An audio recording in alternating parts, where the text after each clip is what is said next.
বাঙালি খানায় সবাইকে স্বাগত জানাই। আপনারা তো অনেকভাবে পাতাসা ট্যাংরা বা গুলশা মাছ রান্না করে খেয়েছেন। একবার আমার মতন করে সহজ পদ্ধতিতে আপনিও শিখে নিতে পারবেন ছোট ছোট টিপস সহ। তবে আজকে আমি এখানে পাতাসা ট্যাংরা বা গুলশা কিভাবে রান্না করলাম, চলুন সেটা একবার দেখে নেওয়া যাক ভিডিওর মাধ্যমে। আশা করছি আজকের ভিডিওটি ভালো লাগবে। সকল বন্ধুদের কাছে অনুরোধ করছি সম্পূর্ণ ভিডিওটি দেখার।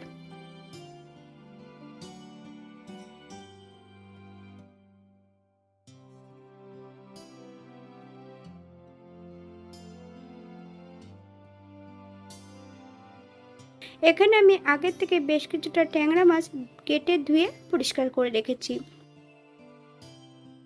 তবে ট্যাংরা মাছগুলো একটু অন্যভাবে কেটে নিয়েছি, আপনারা একবার স্ক্রিনের দিকে ফলো করবেন।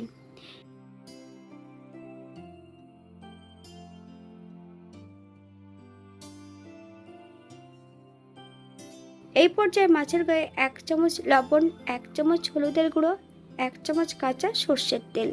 যে মাছের গায়ে আঁশ নেই সেই মাছে কিন্তু অনেক সময় তেলের মধ্যে দিলে ফাটতে পারে। এখানে যদি কাঁচা সর্ষের তেল ম্যারিনেট করার সময় লাগানো হয় তাহলে কিন্তু ফেটে গায়ে লাগবে না। আমি আগের থেকে বেশ কিছুটা সবজি কেটে রেখেছি। মিডিয়াম সাইজের একটা আলু লম্বা লম্বা ফালি দিয়ে কেটে নিয়েছি। একটা গোটা কাঁচকলা বেশ ছোট ছোট টুকরো করে কেটে নিয়েছি। আপনারা আপনাদের পছন্দ মতন সবজিটা কেটে নিতে পারেন।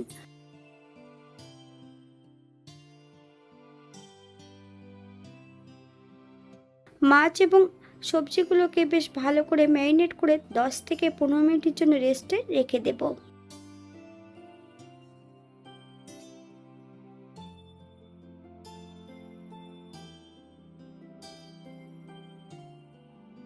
অপর দিক থেকে একটা কড়াইতে বেশ কিছুটা সরষের তেল অ্যাড করেছি। তেল গরম হওয়া পর্যন্ত অপেক্ষা করতে হবে। হাফ চামচ লবণ। গরম তেলের মধ্যে যদি লবণ অ্যাড করা হয় মাছ ভাজার সময় কিন্তু মাছগুলো কড়াইয়ের নিচটাতে একদমই আটকে যাবে না।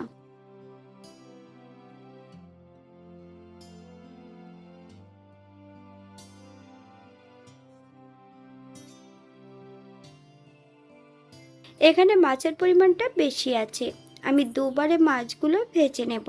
আমি মাছ কাটার সময় কিন্তু মাছের গলার কাঁটাটা রেখে দিয়েছি। আপনারা এই কাঁটাটা ইচ্ছা হলে কেটে বাদ দিয়ে দিতে পারেন। মাছগুলোকে উল্টিয়ে পাল্টিয়ে ভেজে নেব।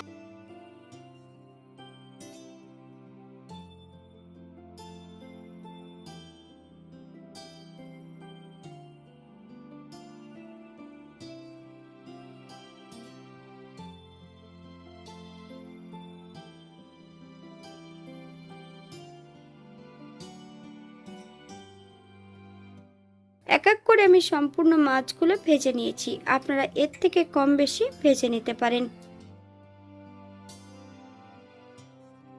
একই তেলে রান্না করব। ফোড়নে রেখেছি সাদা জিরে। ফোড়ন থেকে সুগন্ধ বেরোলে হাফ চামচ রাঁধুনি অ্যাড করব। আপনারা যদি এখানে পছন্দ করেন সাদা জিরের পরিবর্তে কালো জিরেটা অ্যাড করতে পারেন। মশলাটা ভাজার জন্য 30 সেকেন্ড সময় দিতে হবে। মশলাটা আমি তেল থেকে একটা পাত্রে তুলে রেখে দেব।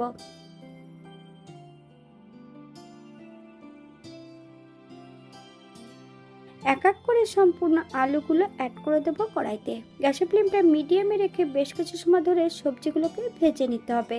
তবে আপনারা আপনাদের পছন্দ মতন সবজিগুলো ভেজে নিতে পারেন।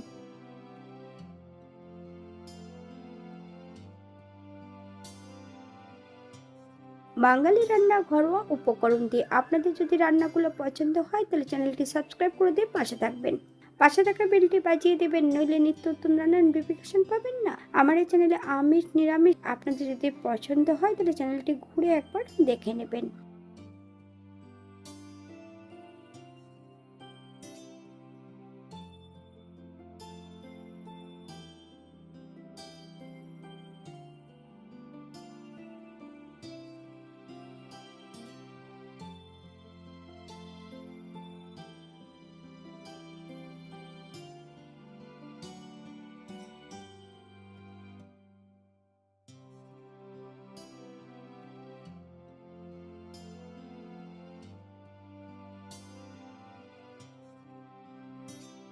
এই পর্যায়ে অ্যাড করব বেশ কিছুটা বাটা মশলা।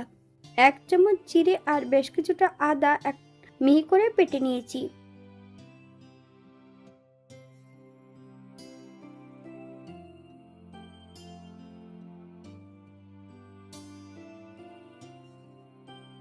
বেশ কিছুটা কাঁচা লঙ্কা ফালি দিয়ে অ্যাড করেছি। আপনারা যদি পছন্দ করেন তাহলে পরিমাণে বাড়িয়ে দিতে পারেন। মশলা সহ সবজি দিয়ে বেশ কিছু সময় ধরে ভেজে নেব।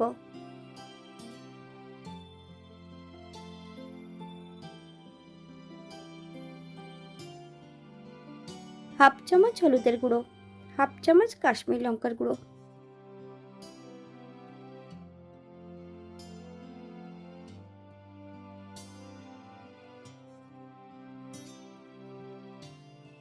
এক চামচ লবণ। আপনার স্বাদ অনুসারে লবণটা অ্যাড করবেন।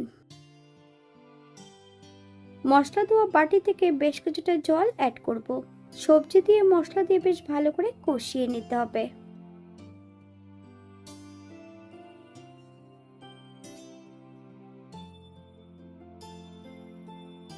অথবা মশলা থেকে যতক্ষণ তেল না ছাড়বে ততক্ষণ বেশ ভালো করে মশলাটা কষিয়ে নিতে হবে।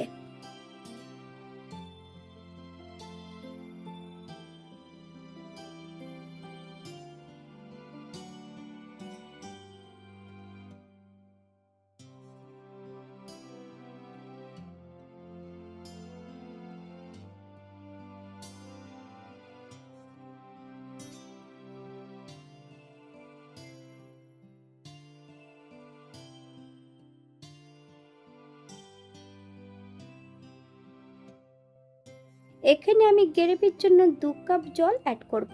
আপনাদের যতটা গ্রেভির প্রয়োজন আপনারা এখানে ততটা জল অ্যাড করতে পারেন। গ্যাসের ফ্লেমটা মিডিয়ামে রেখে বেশ কিছু সময় রান্না করে নেব, অথবা যতক্ষণ সবজিটা সেদ্ধ হচ্ছে না ততক্ষণ রান্না করে নিতে হবে।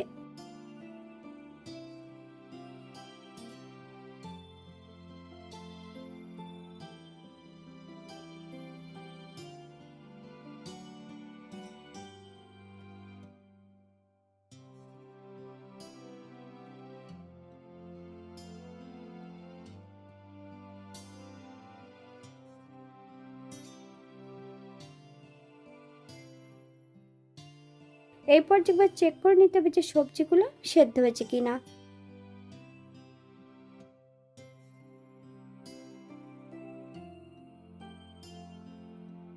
ভেজে রাখা সম্পূর্ণ মাছগুলো অ্যাড করে দেবো। গ্যাসের ফ্লেমটা হাইতে রেখে বেশ কিছু সময় ধরে আবারও আমি রান্না করে নেব। আপনারা একবার স্ক্রিনের দিকে ফলো করবেন।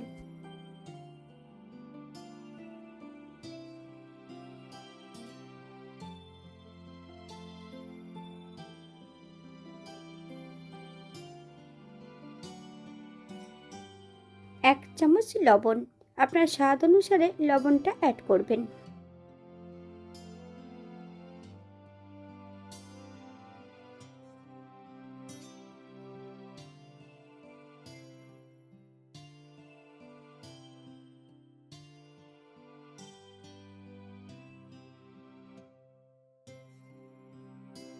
এক চামচ গরম মশলা গুঁড়ো, আপনারা যদি পছন্দ করেন তাহলে পরিমাণে বাড়িয়ে দিতে পারেন।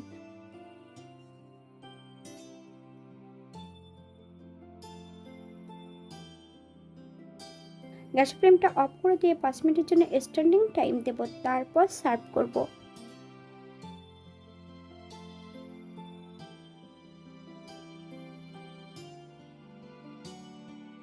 এটা দেখতে যেমন ভারী সুন্দর হয়েছিল, এটা গরম ভাতে খেতে কিন্তু অসম্ভব ভালো হয়েছিল। আপনারা বাড়িতে একবার একই পদ্ধতিতে বানিয়ে নেবেন।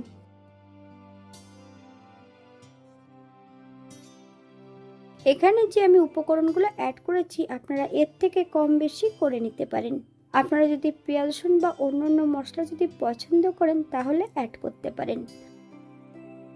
আজকের ভিডিওটি এই পর্যন্ত। সবাই সুস্থ থাকবেন, ভালো থাকবেন। অন্যদিন নতুন রেসিপি নিয়ে আপনাদের সামনে আবার আমি হাজির হব। নতুন ও পুরনো সকল বন্ধুদের অসংখ্য ধন্যবাদ ভিডিওটি দেখার জন্য। হাতে যদি সময় থাকে তাহলে একটা লাইক, কমেন্ট, শেয়ার করবেন।